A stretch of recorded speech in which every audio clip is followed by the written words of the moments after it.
Good morning dear students. मैं अनुराग शिक्षा के प्रसार यूट्यूब चैनल पे आप सबका स्वागत करता हूं। तो हम लोग पिछली कक्षाओं में जैसा कि 12 की पिछली कक्षा में हम लोगों ने देखा कि ठोस अवस्था किसे कहते हैं, और हम लोगों ने अंतर देखा था उसमें ठोस अवस्था, द्रव अवस्था और गैस अवस्था के लिए। पहला चैप्टर ये हमारा क्या है, ठोस अवस्था है, सॉलिड स्टेट। ठीक है, तो हम लोगों ने इसमें देखा कि ठोस अवस्था जो है कितने प्रकार के होंगे, वो आज हम लोग देखेंगे। उसमें भी हम लोगों ने हल्का सा देखा था कि ठोस अवस्था कितने प्रकार के होते हैं। तो दो प्रकार के होते हैं, क्रिस्टलीय अवस्था और अक्रिस्टलीय अवस्था। तो हम लोग यहाँ पे देखेंगे आज क्रिस्टलीय अवस्था किसे कहते हैं और अक्रिस्टलीय अवस्था किसे कहते हैं। मतलब ठोस अवस्था कितने प्रकार के होते हैं, क्रिस्टलीय अवस्था और अक्रिस्टलीय अवस्था क्या होता है। ठीक है, तो ये हम आज देखते हुए चलेंगे। तो आप मैं वीडियो चालू करूं उससे पहले अगर आप पहली बार मेरी क्लास ले रहे हैं, अटेंड कर रहे हैं, हमारे चैनल में पहली बार आए हैं, तो आप लोग एक काम करिएगा। इधर रेड आइकन दिख रहा होगा आपका, तो इधर रेड आइकन को आप लोग उसको प्रेस कर लीजिएगा जिसमें लिखा होगा सब्सक्राइब। ठीक है, तो रेड आइकन, सब्सक्राइब का रेड आइकन, आप उसको बटन को दबा देंगे। उसके बगल में आपको दिख रहा होगा बेल आइकन, तो बेल आइकन को भी आप प्रेस कर दीजिएगा, बजा दीजिएगा, जिससे आपको क्या हो कि आपको मेरी जो वीडियो हो वो आपको सबसे पहले मिल जाए। ठीक है, सबसे पहले मिल जाए और आप उसको पढ़ के अच्छे से ज्ञान को अर्जित कर सकें। ठीक है, तो ये हो गया। और अगर वीडियो अगर अच्छी लगी कभी तो उसको लाइक करिएगा, अगर अच्छी ना लगे तो उसको मतलब डिसलाइक कर दीजिएगा, तो जिससे हमको पता रहे कि उसमें क्या प्रोसेस और बढ़ाएं जिससे आप लोगों को वो और अच्छी लगे वीडियो। ठीक है, तो ये हो गया। तो हम लोग इसमें आज चलते हैं कि ठोस अवस्था कितने प्रकार के होते हैं। ठीक है, तो हम लोग ठोस अवस्था दो प्रकार के होते हैं। कौन कौन सी अवस्था होती है, एक होती है क्रिस्टलीय अवस्था और दूसरी होती है अक्रिस्टलीय अवस्था। तो क्रिस्टलीय अवस्था किसे कहते हैं, जब कोई भी पदार्थ हो वो नियमित रूप से चलती हो। मतलब जो ठोस के कण होते हैं, उनके कण होते हैं वो क्या हो, नियमित रूप से हो। मतलब अगर लाइन से चल रहे हों तो लाइन से चलते ही रहे, अपने मार्ग से ना भटके। तो इस तरीके से जब कभी कोई ठोस बनता है तो वो क्या होता है, वो होता है क्रिस्टलीय ठोस। लेकिन अक्रिस्टलीय ठोस क्या होता है, जब वो अपनी लाइन से चल रहे हों, जैसे आप एक क्रम से चल रहे हों और उसमें से कोई एक आपका मित्र हट जाए, बगल हो जाए, तो वो क्या हो जाएगा, वो अक्रिस्टलीय तरीके से हो जाएगा। तो मतलब कभी भी कोई ठोस हो तो उसमें वो लाइन से भी ऐसे जैसे ये मान लीजिए, मैं समझाता हूँ आपको। जैसे ये है कि यहाँ पे हमारा ये क्रिस्टली है, कोई क्रिस्टल है, तो यहाँ पे देखो ये क्रिस्टल है, ऐसे ऐसे। अब जानते ही हैं ठोस अवस्था मतलब एक दूसरे से क्या होंगे, सटे हुए होंगे। तो ठीक है, तो ये इस तरीके से जब कभी कभी बन के आ जाए, कभी दिखे आपको, तो ये क्या होता है, ये क्रिस्टलीय होता है।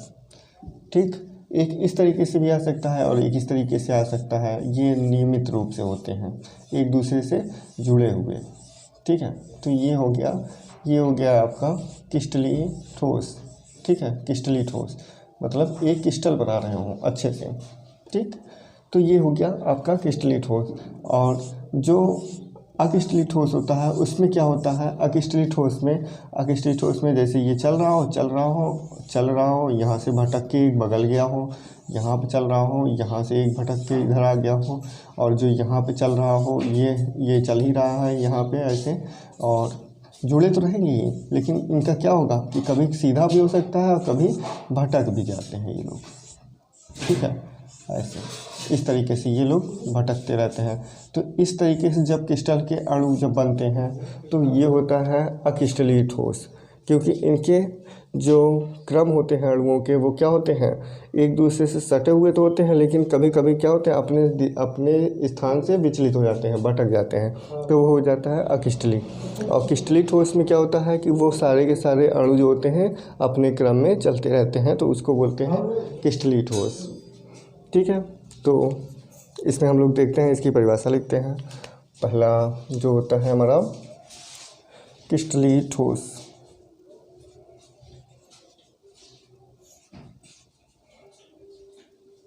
क्रिस्टलीय ठोस। ठीक है, अगर इंग्लिश में देखें तो इसको बोला जाएगा क्रिस्टली सॉलिड। ठीक है, ये हो गया। तो इसकी परिभाषा अगर हम लोग लिखें यहाँ पे तो लिखते हैं वे ठोस पदार्थ, वे ठोस पदार्थ जिनके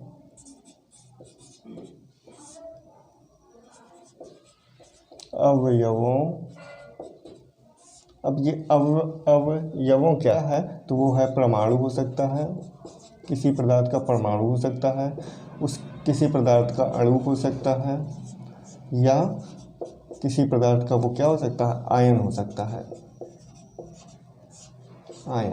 ठीक है, तो वे पदार्थ, वे ठोस पदार्थ जिनके अवयवों, जो क्या हो, किस रूप में होंगे, परमाणु होगा, अणु होगा, या तो आयन होगा। अवयवी कणों का क्रम नियमित होता है, नियमित होता है। यहाँ पे आप लोग देख रहे होंगे कि ये क्या हो रहा है, नियमित है, एक दूसरे से सटे हुए और एक साथ में एक रो बनाते हुए चल रहे हैं, कॉलम बनाते हुए चल रहे हैं। ठीक है, इस तरीके से ये देखो, तो ये क्या हो जाएंगे, ये क्रिस्टली ठोस कहलाते हैं, क्रिस्टली ठोस कहलाते हैं। अब ये क्रिस्टली ठोस कहला गया। तो और क्या होता है इसमें जो ये जो कार्य है इनका, मतलब अणुओं का जो क्रम है, ये हमेशा क्या होता है, नियमित चलता रहता है। तभी तो ये एक क्या बना लेते हैं, एक ठोस पदार्थ बना लेते हैं, कुछ अधिक बड़ा बना लेते हैं ना। तो इनके लिए ये कण जो होते हैं बहुत सूक्ष्म होते हैं, कण जो होते हैं बहुत ही सूक्ष्म होते हैं, इतने सूक्ष्म होते हैं। कण कहते किसे हैं, परमाणु किसे कहते हैं, ये चीज़ हम लोगों ने देखा हुआ है कि परमाणु किसे कहते हैं। तो परमाणु कहा जाता है किसको, जब कोई पदार्थ का वह सूक्ष्मतम कण जिसे हम विभाजित नहीं कर सकते, वो क्या कहलाता है, वो परमाणु कहलाता है। मतलब उसको विभाजित नहीं किया जा सकता। लेकिन यहीं पे अगर वो क्या देखा जाए तो वो क्या होते हैं, तत्व होते हैं। तत्व होते हैं जब केवल सिंगल तत्व रहता है, जैसे ये हो गया हाइड्रोजन हो गया, या क्या हो गया, हीलियम हो गया। तो ये सब क्या है, इसमें केवल एक दिख रहा है ना, यहाँ पे कोई भी इसके चार्ज नहीं लगा हुआ है, ना 2 लगा है, 3 कहीं कुछ नहीं लगा है। तो और यहाँ पे ना तो कोई चार्ज लगा हुआ है, प्लस माइनस का कोई चार्ज लगा हुआ है। तो वहाँ पे क्या हो गया कि ये क्या हो गया, ये एक प्रकार का परमाणु हो गया। लेकिन अणु क्या होता है, जब यही परमाणु एक से अधिक हो जाए तो क्या कहलाएगा, अणु कहलाएगा। मतलब कि ये क्या था, ये तुम्हारा परमाणु था।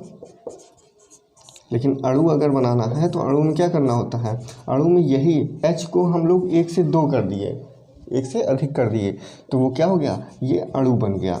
ठीक है, हीलियम 2 हो गया, ऑक्सीजन जैसे हो गया O2 होता है ना, ऑक्सीजन का सूत्र O2 होता है, और नाइट्रोजन का सूत्र N2 होता है। इसी तरीके से जितने भी सूत्र होते हैं वो सारे के सारे क्या हो गए, परमाणु हो गए। या कह सकते हो कि यौगिक का सबसे छोटा कण, यौगिकों का सबसे कंपाउंड का सबसे छोटा कण क्या कहलाएगा, वो कहलाएगा आपका अणु कहलाएगा। लेकिन जो कंपाउंड बनता है उसका जो अलग अलग तत्वों से बनता है, तो वो तत्व जो होगा, तत्व का जब सूक्ष्मतम कण मिलेगा, तो वो क्या कहलाएगा, वो परमाणु कहलाएगा। क्योंकि देख ही रहे हैं आप, यहाँ पे परमाणु 2 हो गए, मतलब एक ही हाइड्रोजन और एक हाइड्रोजन, मतलब एक हाइड्रोजन और एक हाइड्रोजन दोनों मिल गए तो यहाँ पे बना दिया H2, और यही H2 तो यहाँ पे क्या कहलाता है, अणु कहलाता है। तो ये हो गया। लेकिन आयन किसे कहते हैं, अब इसी H2 में मान लीजिए इसके पास भी जानते ही हैं कि परमाणु क्रमांक कितना होता है, 1 होता है, इसके पास कितना होता है, 1 होता है। अब इनको दोनों को जोड़ दिया जाए इनका अष्टक कंप्लीट करने के लिए। क्यों अष्टक किसे कहते हैं, अब अष्टक के लिए भी आप लोगों को दिक्कत होगा, तो अष्टक को देखने के लिए आप पिछली वीडियो हमारी जाके देख सकते हैं। 9th में देख सकते हैं, 11th में आप देख सकते हैं, 12th में देख सकते हैं, तो उसमें आपको मिल जाएगा। ठीक है, और 12 में भी आएगा ही। अभी मैं बताता हूँ अष्टक किसे कहते हैं। जैसे कि कोई परमाणु हो, उसके जो बाहरी कोश हो, बाहरी कक्ष हो, उसमें अधिकतम इलेक्ट्रॉन जो भरे जाते हैं उन्हीं को बोला जाता है अष्टक। ठीक है, एक कक्षे में सबसे पहले वाले कक्ष में 2 इलेक्ट्रॉन होते हैं, उसके बाद बाहर 2 से 8 हो जाता है, दूसरे वाले में, तीसरे वाले में भी 8 हो जाता है, इस तरीके से ऐसे बढ़ता जाता है। ठीक है, तो उसके लिए हम लोग उसको देखेंगे आगे, लेकिन इसमें अभी ये समझिए कि इसका क्या होता है, 1 से 1 2 वो अष्टक कंप्लीट हुआ तो ये क्या हो गया, H2 हो गया। H2 जैसे ही हुआ तो उसमें क्या हो गया, तो ये क्या कहला गया, इसमें अणु हो गया। लेकिन इसी में हम लोग इसमें देखिए एक परमाणु था इसमें, तो इसको हम मान लीजिए कि ये अष्टक इसको कंप्लीट करवाना है, H के कंप्लीट करवाना है, तो इसमें क्या करेंगे, इस वाले परमाणु इलेक्ट्रॉन को इसमें दान दे देंगे ना। एक इलेक्ट्रॉन इसमें है तो इसको एक इलेक्ट्रॉन को इसमें हम दान देंगे। ये परमाणु जो होता है वही इलेक्ट्रॉन होता है इसमें। ठीक है, तो इसको हम लोग इसमें जब देंगे, ट्रांसफ़र करेंगे, तो इसके पास क्या होगा, इसने किसी को दिया, मतलब जब आप किसी को पैसे देते हैं तो आपके पास भले पैसे नहीं हैं लेकिन आपके पास पैसे हैं इंडिविजुअल तरीके से, तो वो क्या होता है, वो प्लस में आता है, क्योंकि आपके पास पैसे हैं तो आपका क्या लग जाएगा, प्लस लग जाएगा। और जिसको आपने दिया है वो क्या है, वो रेडी है आपका, मतलब उसके पास पैसे तो हैं वर्तमान में, लेकिन वो किससे लिया है, आपसे लिया है, उधार लिया हुआ है। तो इसलिए उधार जब लिया हुआ है तो वो क्या करेगा, वो आपको कभी ना कभी तो देगा। तो जब कभी ना कभी देगा तो क्या होगा वहाँ पे, तो वहाँ पे ये माइनस में रहेगा, क्योंकि इसके पास पैसे नहीं हैं लेकिन आपसे उधार लेके रखा हुआ है, तो वो क्या हुआ, माइनस में हो गया। तो इसी को बोलते हैं आयन। अब आयन कितने प्रकार के होते हैं, 2 प्रकार के, एक प्लस आयन हो गया, एक ऋण आयन हो गया, और एक उदासीन होता है। तो उसके लिए हम लोग आगे जब आएंगे तो क्रमबद्ध तरीके से, तो वहाँ पे हम लोग पढ़ते चलेंगे। तो यहाँ पे ये हो गया, तो इसको मैं रफ करता हूँ और इसमें हम लोग देखते हैं कि ये क्या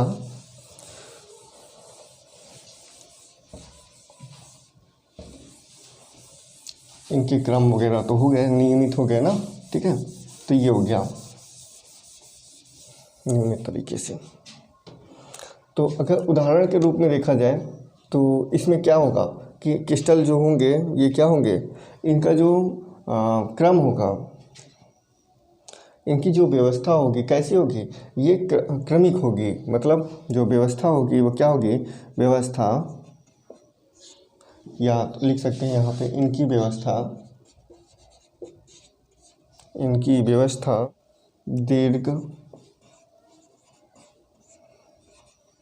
दीर्घपरासी। अब दीर्घपरासी क्या है, दीर्घपरासी का मतलब होता है अणुओं की पुनरावृत्ति। क्या होता है, अणुओं की पुनरावृत्ति।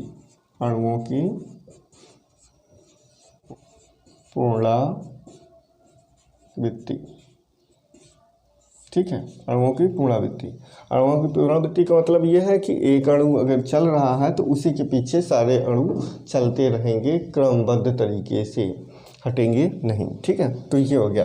इनकी व्यवस्था जो होती है दीर्घपरासी, यानी कि अणुओं की पुनरावृत्ति होती है।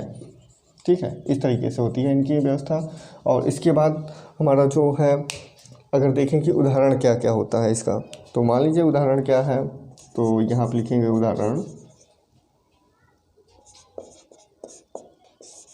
कौन कौन से होते हैं। जैसे हो गया आपका नमक का जो होता है, नमक का क्रम जो होता है, अगर आपने कहीं पे देखे हो नमक को एक मतलब पैकेट आपने खोला, नमक में क्या दिखा कि नमक के जो कण होते हैं वो क्या होते हैं, एक दूसरे से सटे, मतलब क्या होते हैं, जो छोटा छोटा कण होता है वो क्या होता है, एक दूसरे से सटे ही होते हैं ना। वहाँ पे ऐसा तो होता नहीं है कि एक कण यहाँ पे हो उसका और एक नमक का टुकड़ा यहाँ पे हो, एक टुकड़ा यहाँ पे हो, ऐसा तो होता नहीं है, सारे एक साथ जुड़े होते हैं। तो यही होता है तुम्हारा नमक। ठीक है, नमक।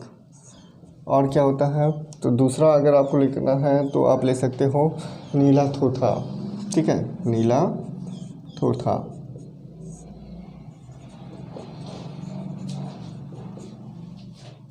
और क्या होता है, नीला थोथा हो गया, आयोडीन हो गया, और क्या हो गया, नौकाकार हो गया, चीनी हो गई।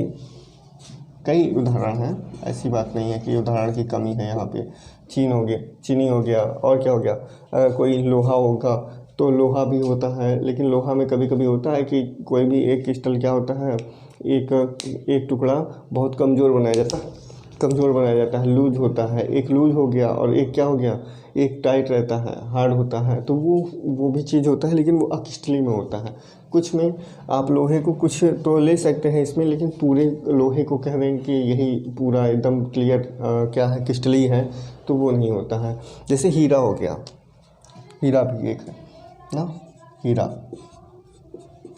का क्रिस्टली होता है, ठीक है। तभी तो क्रिस्टली वो किस प्रकार से होता है, वो हीरा को जब हम कहते हैं अगर असली हीरा हो तो उसको हम कितना भी ठोकें, कितना भी तोड़ने की कोशिश करें, वो टूटता नहीं है, ठीक है। क्रिस्टल के रूप में ही हमेशा रहता है, ठीक। तो ये हो गया, आदि लिख दीजिए यहीं पे, ठीक है। आगे हम लोग लिखते हैं आदि, ये हो गया, ठीक, ये हो गया। और अगर इन्हीं के हम लोग गुण देखें कि क्रिस्टलीय पदार्थ के गुण, तो क्रिस्टलीय पदार्थ के गुण क्या क्या होते हैं, तो गुण हम लोग देखते हैं यहाँ पे, गुण क्या क्या होता है।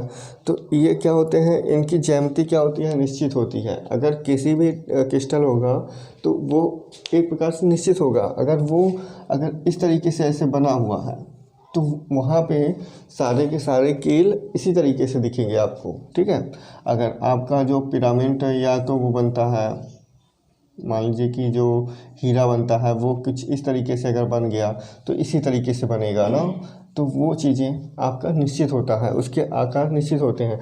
अगर चीनी के कण देखिए तो आपका चीनी का कण इसी तरीके से दिखता है ना, चौकोर टाइप का, तो वो चीनी का कण हो गया। ये यहाँ पे ऐसे देखिए, ये चीनी का कण हो गया, तो ये चीनी के कण हो गए, चारों तरफ से एक तरीके से हो गए। तो जहाँ पे अगर चीनी का अगर आप पाएंगे, मतलब आपके घर में चीनी होगा तो वो देखेंगे तो इसी आकार का ही मिलेगा, ना कि अलग कोई मिल जाएगा। अगर पूरे का पूरा पिसा हुआ है तो वो पिसा हुआ रहेगा, एकदम गोलाकार हो जाएगा। मतलब कोई भी क्रिस्टल होगा तो वो एक नियमित उसकी आकृति क्या होगी, ज्यामिति कैसी होगी, निश्चित होगी। तो यहाँ पे पहला वाला है, तो इनकी ज्यामिति क्या होगी, निश्चित होगी, इनकी ज्यामिति निश्चित होगी।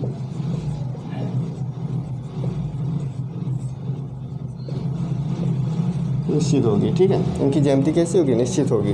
अगर दूसरा देखें तो क्या होगा, इनके अंदर अगर प्रकाश हम लोग प्रकाश को प्रोवाइड करते हैं तो उसमें क्या होता है, प्रकाश इसमें फैल जाता है। मतलब अगर देखिए कभी हीरे में कहीं से भी आप लाइट दीजिए तो क्या होता है, वो यहाँ से अगर यहाँ पे लाइट हमने दिया तो इसके चारों ओर फैल जाता है। चीनी में हम लोग लाइट देते हैं तो उसमें देखिएगा कि उसका जो चीनी के बाहर वाला पोर्शन होगा उसमें क्या दिखेगा, फैलती हुई किरणें दिखेंगी आपको। इसलिए इसको दूसरा पॉइंट हो गया, क्या हो गया कि इसमें प्रकाश फैलता है, इसमें प्रकाश का फैलाव होता है, प्रकाश फैल जाता है, लिखिएगा फैल जाता है, ठीक है। इसमें प्रकाश कैसा होता है, फैल जाता है। और इनके जो गलनांक होते हैं वो क्या होते हैं, निश्चित होते हैं। मतलब कि अगर इनका गलनांक पॉइंट है तो वो किस टेम्परेचर पे गलेगा, वो चीज़ पिघलेगा, वो चीज़ क्या होगा, निश्चित होगा। मतलब अगर जल को जैसे क्या कहते चीनी है, चीनी को गर्म करेंगे तो किस ताप पे पिघल जाएगा। तो जैसे ही हम उसको टेम्परेचर देंगे तो वो कुछ टेम्परेचर उसका निश्चित होगा कि जिसमें वो क्या होगा, मेल्ट हो जाएगा, पिघल जाएगा, लिक्विड रूप में आ जाएगा, ठीक है। तो वो क्या है, निश्चित होता है। तो इनका गलनांक क्या होगा, तीसरा पॉइंट हो गया कि तीसरा पॉइंट क्या हो गया कि इनका गलनांक की जो है निश्चित होता है। क्या होता है, इनका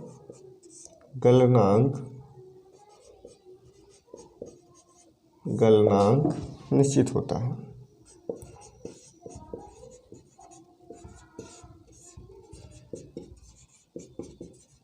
निश्चित होता है, ठीक है। इनका गलनांक कैसा हो गया, निश्चित हो गया। और यहाँ पे इनका क्रम क्या होता है, एकदम से ऐसे जुड़े होते हैं एक दूसरे से ना, ऐसे क्या होंगे, जुड़े रहेंगे, कभी भी एक दूसरे से भागेंगे नहीं, भटकते नहीं हैं। तो वो सारे क्या होंगे, क्रिस्टल होंगे। तो आप लोग जितने लोगों से दोस्ती करिए, सारे दोस्तों से कहिए कि हम क्रिस्टली तरीके से दोस्ती करेंगे। ठीक है, अक्रिस्टलीय तरीके से नहीं। मतलब कि अगर हमें आवश्यकता है आपकी तो आप हमें हम आपके पास आएंगे, और आपकी अगर आवश्यकता है तो आप हमारे पास आइए, हम आपको हमेशा उपलब्ध रहेंगे। ठीक है, तो उस तरीके से ऐसे बनता है। अगर इसको ऐसे भी बनता है, ये इसमें देखिए कहीं पे भी हल्का सा भी जगह नहीं मिलेगा आपको। क्यों नहीं मिलेगा? क्योंकि इनकी जो संरचना है वो इस तरीके से बनाई गई है जिससे कि ये क्या होंगे, एक दूसरे से सटे रहेंगे। ठीक है, चौकोर हो गया। अगर गोलाकार होता है तो उसमें देखिए, गोलाकार में देखिए क्या होता है, जैसे ये गोलाकार है, क्रिस्टली है, तो इसमें क्रम तो रहेंगे इसमें, लेकिन इसमें क्या रहेगा, बीच बीच में थोड़ा थोड़ा जगह भी बच जाता है। कहाँ जगह बच जाता है? तो जगह देखिए यहाँ पे बच जाता है। ये वाला जो पोर्शन होता है वो क्या है, बच जाता है। ये जगह कितना भी करिए यहाँ पे भरता नहीं है। ठीक है, तो इतना जगह खाली रहता है। ठीक, तो ये हो गया। तो इसी तरीके से हम लोग क्या देखते हैं कि क्रिस्टलीय पदार्थ हमारे जो होते हैं वो एक उनकी ज्यामिति निश्चित होती है, उसमें प्रकाश डालेंगे अगर, तो अगर प्रकाश प्रवेश करवाते हैं तो उसमें प्रकाश क्या होता है, फैल जाता है, और उसके साथ साथ उसके जो गलनांक पॉइंट होते हैं वो क्या होते हैं, निश्चित होते हैं। अगर वो गलना है उसको 100 डिग्री पे, तो वो 100 डिग्री पे ही गलेगा, ना कि 99 पे गल जाए, या तो उस 110 पे तो मान लीजिए 100 से ऊपर तो गल ही जाएगा, लेकिन नीचे नहीं गलेगा। ठीक है, तो ये चीज़ें होती हैं। तो ये हो गया। अगर इसी को देखें तो बर्फ़ का गलनांक अगर देखा जाए तो कितने डिग्री होता है, तो बर्फ़ कब गलता है, बर्फ़ कब गलता है, तो गलनांक पॉइंट तो बर्फ़ का 0 डिग्री सेल्सियस होता है। बट क्यों 0 डिग्री ही क्यों होता है? 0 डिग्री के जैसे 0 डिग्री पे आ गया टेम्परेचर पे, तो वो क्या होगा, पिघलना शुरू हो जाएगा। उसको बर्फ़ को बर्फ़ रहने के लिए माइनस क्या टेम्परेचर होना चाहिए उसके पास। ठीक है, माइनस टेम्परेचर होना चाहिए। तो इसका गलनांक बर्फ़ का 0 डिग्री सेल्सियस गलनांक होता है, गलनांक होता है। ठीक है, ये हो गया। तो ये हमारे लोगों में इसमें क्या मिला हमको, ये दोनों क्या मिल गए, ये दोनों क्या हो गए, ये हो गए हमारे क्रिस्टलीय।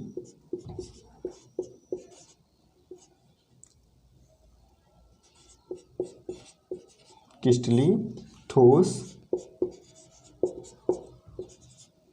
ठीक है, अवस्था कह सकते हैं आप। तो ये हो गया आपका। तो इस तरीके से हमारा ठोस अवस्था का पहला टॉपिक हुआ कि कितने प्रकार से होते हैं। तो उसमें पहला हो गया आपका ठोस में कितने प्रकार के होते हैं, तो हमारा हो गया पहला क्रिस्टलीय ठोस।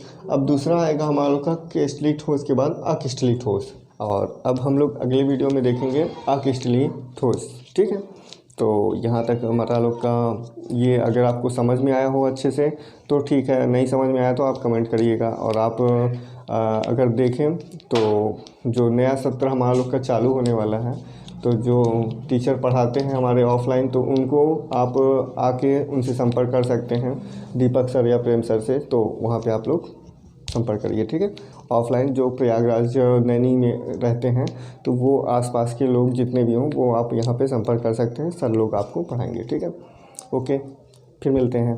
Good night.